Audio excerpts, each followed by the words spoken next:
Hello बच्चों, कैसे हैं आप सभी। आई होप आप सभी अच्छे होंगे और आपकी पढ़ाई भी अच्छी चल रही होगी।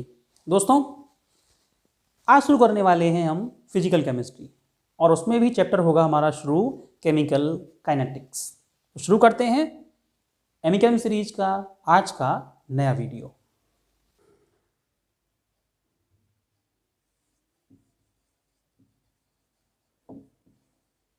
Chemical kinetics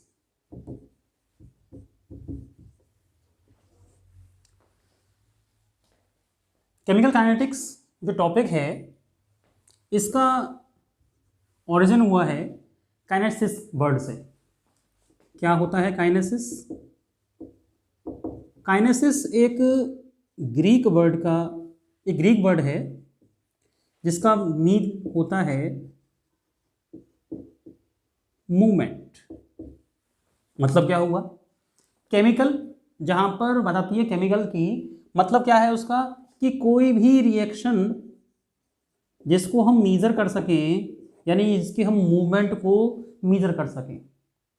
so we can say that the branch of chemistry which deals with the study of the rate of the reaction and the effect of the different factors is called chemical kinetics. Chemistry की वो branch जो कि chemical reactions की rate of reaction को और उस पर different factors के इफेक्ट को स्टडी करती है, उसे कहते हैं हम केमिकल काइनेटिक्स। अब क्या होता है रेट ऑफ रिएक्शन, हमें यही समझना है। तो रेट ऑफ रिएक्शन जो होता है वो एक तरह से मूवमेंट होता है। मूवमेंट क्या होता है? कोई रिएक्शन हो रही है, जैसे A plus B gives C plus D. तो यहां पर ये रिएक्टेंट है और ये प्रोडक्ट है। तो रिएक्टेंट ने रिएक्ट करके प्रोडक्ट को बनाया। इसका मतलब यहां पर एक रेट ऑफ रिएक्शन बनी होगी, कितने टाइम में कितनी कंसंट्रेशन रिएक्टेंट्स की कम हुई और प्रोडक्ट्स की इंक्रीज हुई। That is called movement. हमने कहा, जैसे कि आपने पढ़ा होगा केमिकल इक्विलिब्रियम में या आयनिक इक्विलिब्रियम में, कि टाइम इक्वल टू 0 पर यहां कंसंट्रेशन 1 होती है, ये 0 होती है। टाइम इक्वल टू x पर कंसंट्रेशन कुछ ना कुछ यहां पर चेंज होती है, 1 माइनस ए, और ये जो होती है वो ए होती है। इसका मतलब यहां पर कंसंट्रेशन चेंज हुई कुछ टाइम के साथ। So we can say that rate of reaction is equals to change in concentration and with the change in time। Given time के साथ कंसंट्रेशन चेंज होना ही रेट ऑफ रिएक्शन कहलाता है। क्योंकि यहां हम देख रहे हैं टाइम इक्वल टू 0 पर कंसंट्रेशन जो थी, उसके कंपेयर में टाइम इक्वल टू x पर कंसंट्रेशन ऑफ रिएक्टेंट भी चेंज हुई है, कंसंट्रेशन ऑफ प्रोडक्ट भी चेंज हुई है। सो हम इसको दोनों के मैटर में एक्सप्लेन कर सकते हैं। कैसे करेंगे? अगर हमें शो करना है कि rate of reaction with respect to A और B means with respect to reactant या फिर विद रेस्पेक्ट टू प्रोडक्ट, दोनों ही केस में यहां हम उसको डिफरेंट टाइप से शो करेंगे। कैसे शो करेंगे? R equal to change in concentration. अगर हमने लिखा प्रोडक्ट रिएक्टेंट के केस में change in concentration of reactant, और यहां पर क्या लिखेंगे?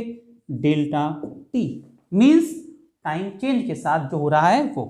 अब change in concentration of reactant क्या होती है? हमेशा डिक्रीज होती है। तो कह सकते हैं हम decrease in concentration of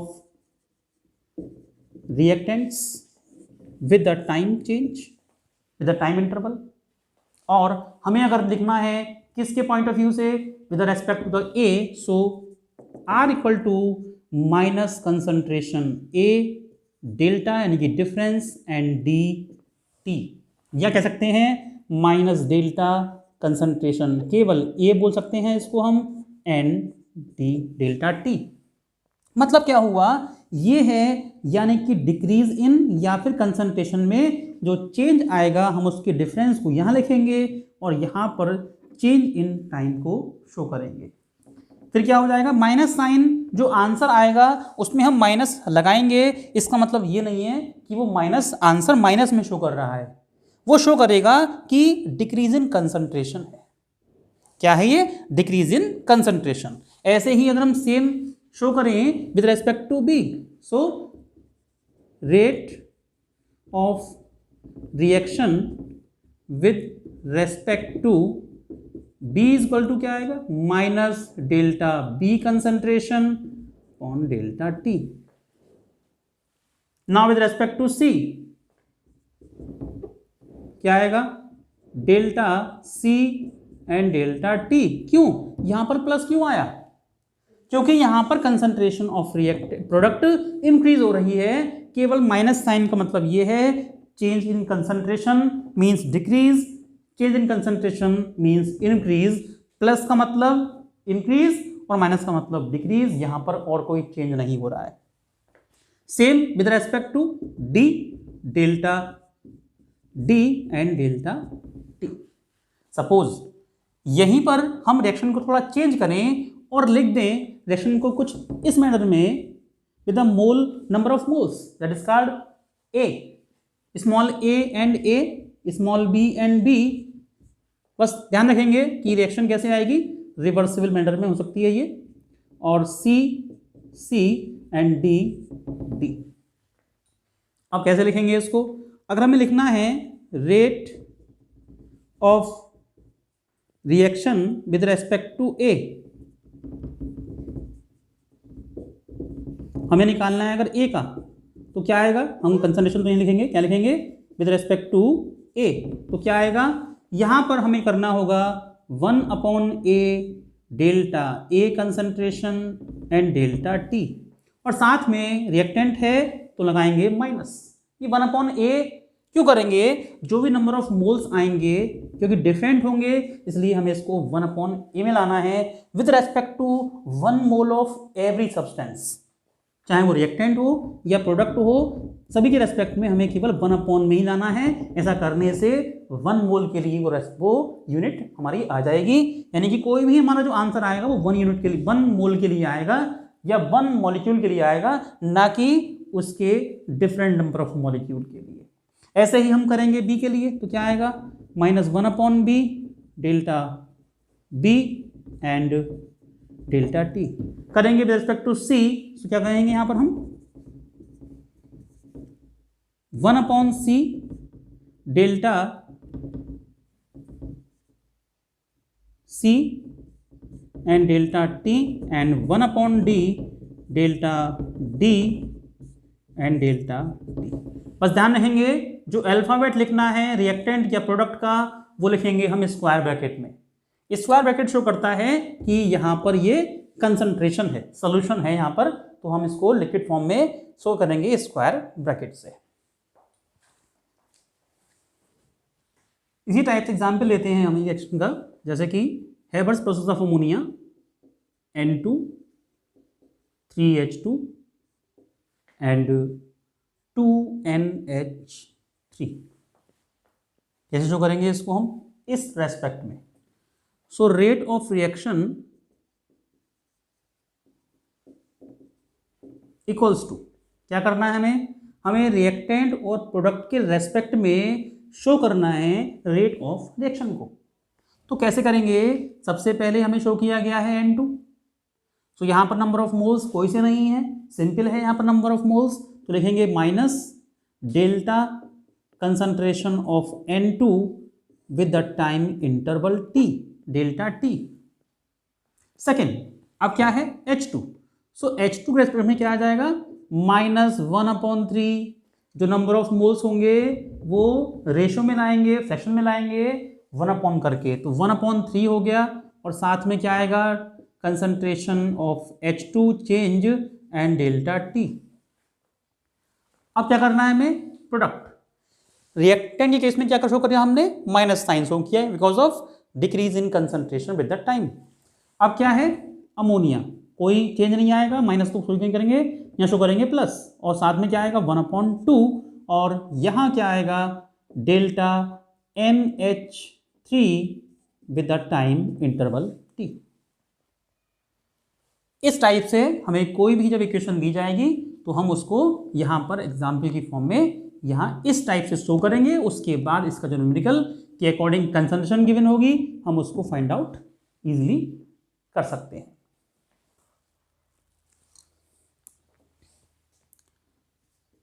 question में यहाँ पर दी हुई हैं 3 रीडिंग, और अगर हमें निकालना है रेट ऑफ रिएक्शन,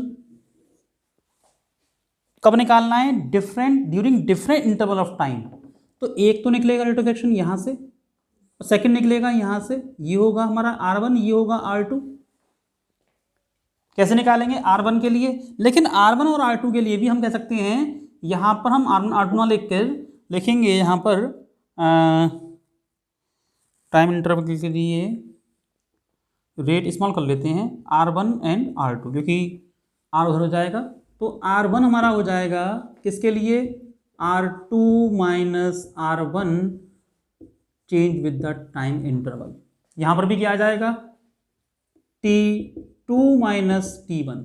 अब ये R1 और T1 और ये कहाँ से निकालेंगे हम, तो ये देखें यहाँ पर हमें सबसे पहले इस फार्मूले के अकॉर्डिंग इसको शो करना है, इसको इंडिकेट करना है। तो R1 फर्स्ट के लिए R1 क्या होगा, सेकंड के लिए फर्स्ट के लिए R2 क्या होगा।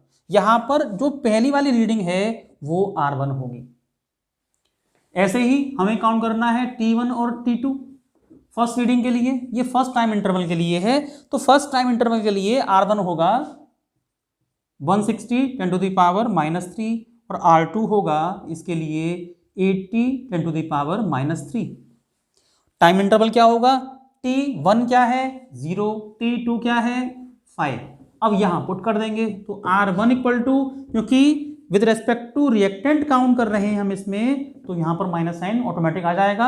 यहां लगाएं या नहीं लगाएं, क्यों, क्योंकि R1 हमारा क्या है, हमारा R1 हमेशा ज़्यादा ही होगा, आंसर हमारा ऑटोमेटिक माइनस में ही आएगा। कैसे, फॉर्मूला क्या है R2 minus R1 upon T2 minus T1। तो R2 कितना है, R2 हमारा 80 10 to the power -3 minus R1 कितना है 160 10 to the power -3 divide with the T2 कितना है 5, T1 कितना है 0। आंसर कितना आएगा, कैसे निकालेंगे 80 - 60 10 टू द पावर -3, ऐसे कर सकते हैं, नीचे आया 5। अब क्या आएगा, अब इस केस में आंसर तो माइनस में आएगा, कितना आएगा -80 divide with the 5 10 to the power -3। तो 80 को करेंगे 5 से डिवाइड तो माइनस, और क्या आएगा 5 1 5 और बचा आपका 3 30 16 10 टू द पावर -3। और रेट की यूनिट क्या होगी, वो हमारा क्या आ जाएगा मोल पर लीटर, मोल पर लीटर, और साथ में क्या है यहां पर हमारा आएगा पर सेकंड। रीजन क्यों, ऐसा क्यों आया, क्योंकि ये कंसंट्रेशन है, ये रिएक्टेंट की कंसंट्रेशन है। हम चाहें तो इसको यहां पर A लिख सकते हैं, आएगा हमारा यहां पर माइनस साइन, लेकिन फॉर्मूला के अकॉर्डिंग क्या आएगा, हमें हमेशा रेट ऑफ रिएक्शन के लिए क्या करना पड़ेगा, माइनस साइन लगना ही है, माइनस यहां रखा। जब माइनस यहां रखेंगे तो आंसर में जो माइनस आ रहा है माइनस माइनस क्या हो जाएगा इन लास्ट प्लस हो जाएगा, क्योंकि यहां पर -80 और माइनस बाहर है, कितना हो जाएगा +16। ये रेट ऑफ रिएक्शन है, उसने आपसे नहीं पूछा विद रेस्पेक्ट टू रिएक्टेंट है या विद रेस्पेक्ट टू प्रोडक्ट है। इसमें आप चाहें तो प्लस साइन लगाएं या ना लगाएं, प्लस साइन और माइनस साइन केवल ये शो करता है कि रिएक्टेंट की जो कंसंट्रेशन है वो विद टाइम इंटरवल डिक्रीज होगी और प्रोडक्ट की concentration with time interval increase होगी। In case of second interval, अब आते हैं सेकेंड पॉइंट पर, तो क्या आएगा यहाँ पर R2 के लिए, अब ये क्या हो जाएगा R1, ये हो जाएगा R2। कैसे निकालेंगे, फिर से वही R2 minus R1 with T2 minus T1। R2 कितना है 40 - 80, हमने एक बार में इसको ऐसे लिख लिया पावर दोनों की सेम है -3।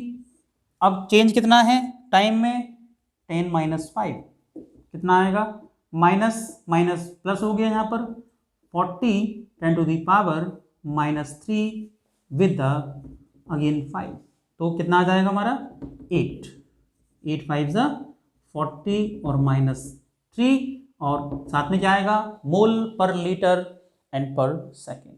Okay, next question, N2 + 3H2 gives 2NH3, rate of reaction with respect to NH3 delta NH3 concentration with the time interval equal to 2.4 10⁻⁻4 mole liter inverse second inverse. Calculate the rate of the reaction in terms of N2 and H2. आपको अब इस question में इससे help मिलेगी। कैसे help मिलेगी, हमें इस रिएक्शन रेट ऑफ रिएक्शन को हमेशा इस फॉर्म में ही लिखना होगा।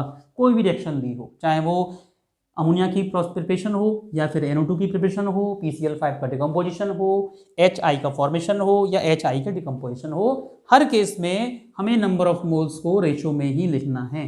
क्यों, हमें यहाँ पर इक्वलिटी लानी है, क्योंकि क्वेश्चन में गिवन क्या है, delta NH3 the time interval delta t equals to 2.4 10⁻⁻4। हमें निकालना है delta N2 with the time interval delta t and delta H2 ratio with the delta t। चलिए देखते हैं इसको कैसे करना है। इसको सबसे पहले हमें जो गिवन है वो लिख लेंगे और जो हमें निकालना है वो लिख लेंगे। हमें क्या निकालना है और क्या गिवन है, गिवन है delta NH3 and delta T equals to 2.4 10⁻⁻4 mole litre inverse second inverse. निकालना क्या है, delta H2 delta T and delta N2 delta T। कैसे निकालेंगे इसको, अब इसको निकालने के लिए हमें इक्वल करना पड़ेगा, क्योंकि सब इक्वल हैं, कोई भी अब इक्वल अनइक्वल नहीं है, फिर सब इक्वल हैं क्योंकि हमने इसको रेशो में लिखा हुआ है। तो कैसे लिखेंगे, यहाँ पर first of all delta H2 with the delta T equals to, कितना है H2 हमारे पास 1/3, हमें यही निकालना है, ये 1/3 है। इक्वल करेंगे अमोनिया के NH3 डेल्टा T, कितना है अमोनिया 1/2 दिया है ये। हमें 1/2 लिखने के बाद जो वैल्यू पुट है इसको इसमें लिखना है, ठीक, और ये इधर ले जाना है। तो क्या आएगा, delta H2 delta T equal to 3/1 1/2 and delta NH3 and delta T। अब पुट कर देंगे वैल्यू इसकी, क्योंकि डेल्टा NH3 और डेल्टा T है, यहाँ पुट करेंगे। ये क्या आया 3/2 इंटू 2.4 10⁻⁻4। इसको डिवाइड कर देंगे, 2 1 ज़ा 1 2 1 ज़ा 2 और 2 2 ज़ा 4, कितना आया 3 इंटू 1.2 10⁻⁻4, यहाँ आया 3.6 10⁻⁻4 विद रेस्पेक्ट टू H2। अब क्या करना है, और हमें निकालना विद रेस्पेक्ट टू N2, तो वैसे ही करेंगे सेम मैटर में, N2 delta and delta T equal to, ये N2 में कोई है ही नहीं तो इक्वल कर देंगे इसको 1/2 delta NH3 concentration delta T concentration, फिर से वही लिखना है 1/2 इंटू 2.4 10⁻⁻4, क्योंकि वैल्यू ये थी हमारे पास। अब क्या आएगा 1.2 10⁻⁻4, ये आंसर आ गया हमारा delta N2 concentration with the time, ये आया delta H2 concentration with the time. Next topic आता है इसमें factors influencing the rate of the reaction.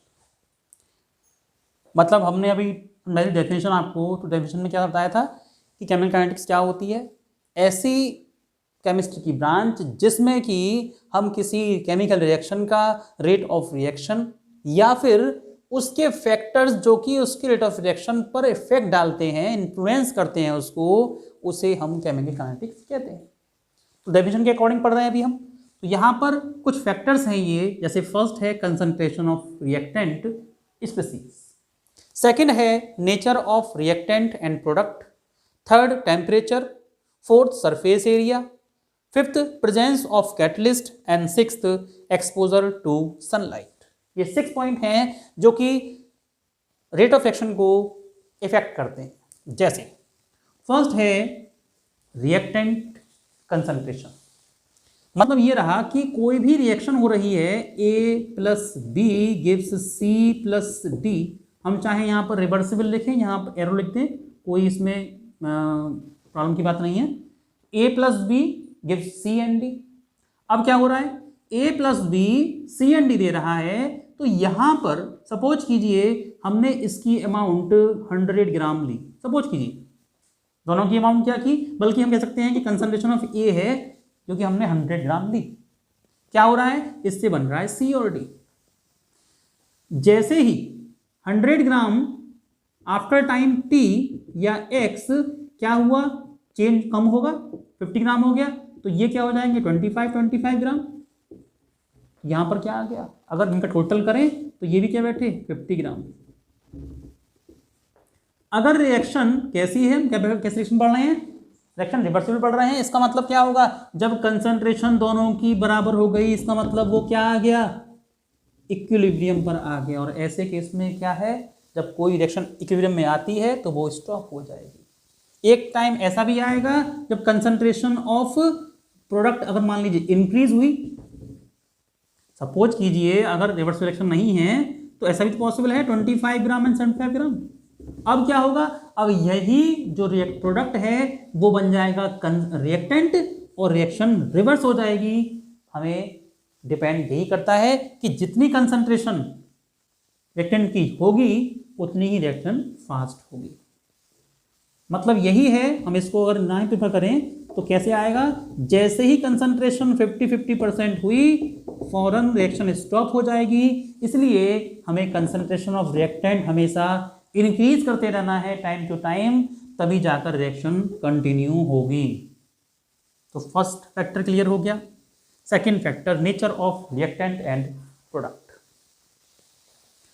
हमने पहले पढ़ा था इन केस ऑफ सॉल्यूशन कि सॉल्यूट और सॉल्यूट पार्टिकल के बीच में एक इंटरेक्शन होता है, बॉन्ड होता है। वहां पर हमने एक ये पढ़ा था कि ए बॉन्ड, बी बॉन्ड और ए बी बॉन्ड के बेस पर हमने क्या शो किया था, आइडियल कैरेक्टर ऑफ सॉल्यूशन या फिर राउल्ट्स लॉ को हमने एक्सप्लेन किया था। तो यहाँ पर भी वही है, हमने यहाँ पर क्या करना है, सपोज ए और ए के बीच में अगर बॉन्ड स्ट्रॉन्ग है, ये रिएक्टेंट है, अगर बॉन्ड स्ट्रॉन्ग है तो उसको ब्रेक करने के लिए हमें हाई एनर्जी की रिक्वायरमेंट होगी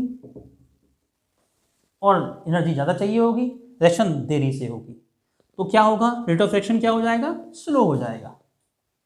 सेकंड, यदि बी और बी के बीच जो हमारा प्रोडक्ट क्या है, सी और सी के बीच का जो बॉन्ड है अगर स्ट्रॉन्ग है तो क्या होगा, ये जल्दी रिएक्शन कैसी होगी, जल्दी होगी। यानी कि हमें ये करना है इस केस में, यहां पर हमें ई की लो रिक्वायरमेंट होगी अगर ये क्या है, अगर ये बॉन्ड वीक है और ये बॉन्ड स्ट्रॉन्ग है तो क्या मैटर होगा, ई हाई होगी।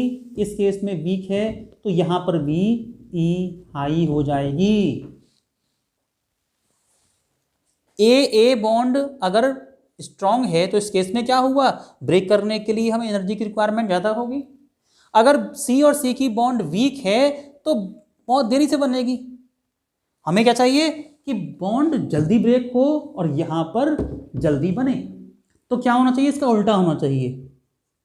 ये जो रिएक्टेंट की बॉन्ड है, रिएक्टेंट स्पीसीज है, उसकी बॉन्ड ए बॉन्ड वीक होनी चाहिए। इसका मतलब हमें अब क्या चाहिए, ई रिक्वायरमेंट लो चाहिए।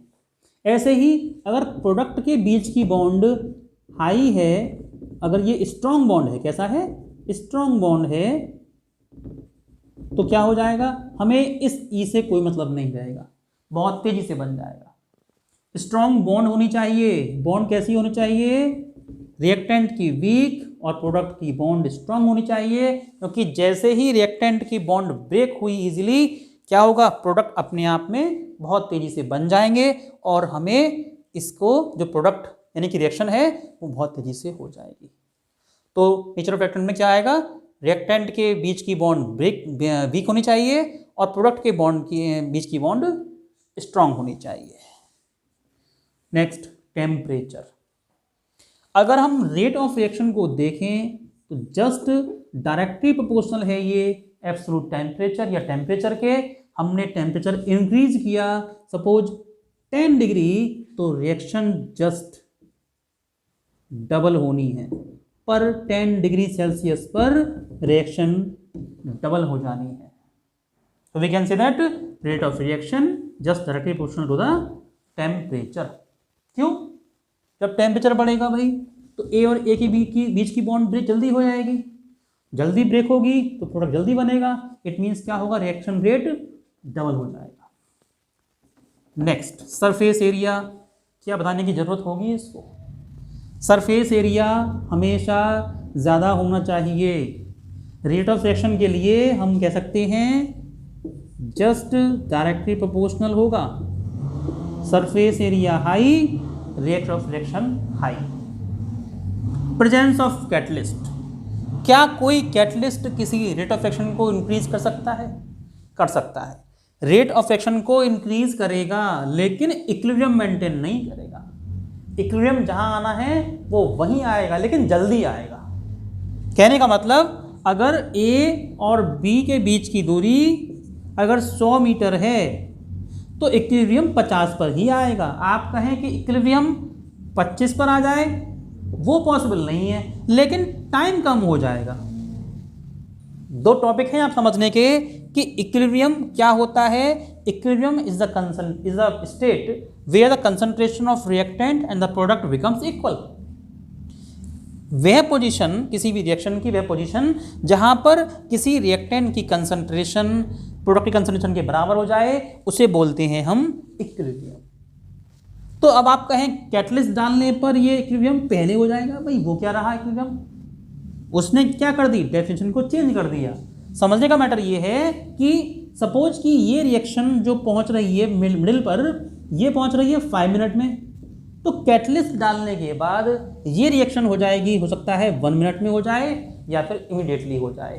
This is called presence of catalyst. क्या करता है, रेट ऑफ रिएक्शन को इंक्रीज करता है लेकिन इक्विलिब्रियम को शिफ्ट नहीं करता। ये बहुत ध्यान देने की बात है। तो कैटलिस्ट क्या करता है, इंक्रीज तो करता है but not change equilibrium. Equilibrium जहां मेंटेन होना होगा वहीं होगा। Next, exposure to sunlight.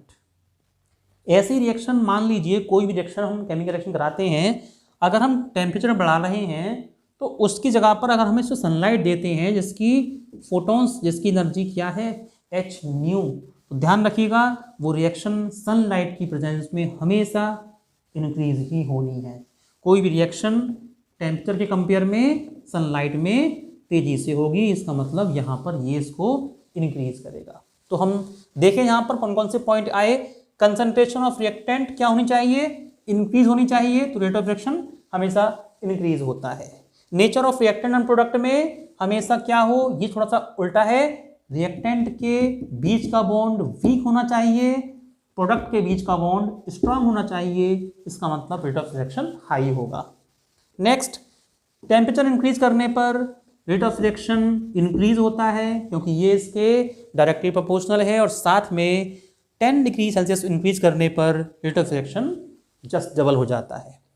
Surface area क्या है, ज़्यादा होगा, रेट ऑफ रिएक्शन ज़्यादा होगा।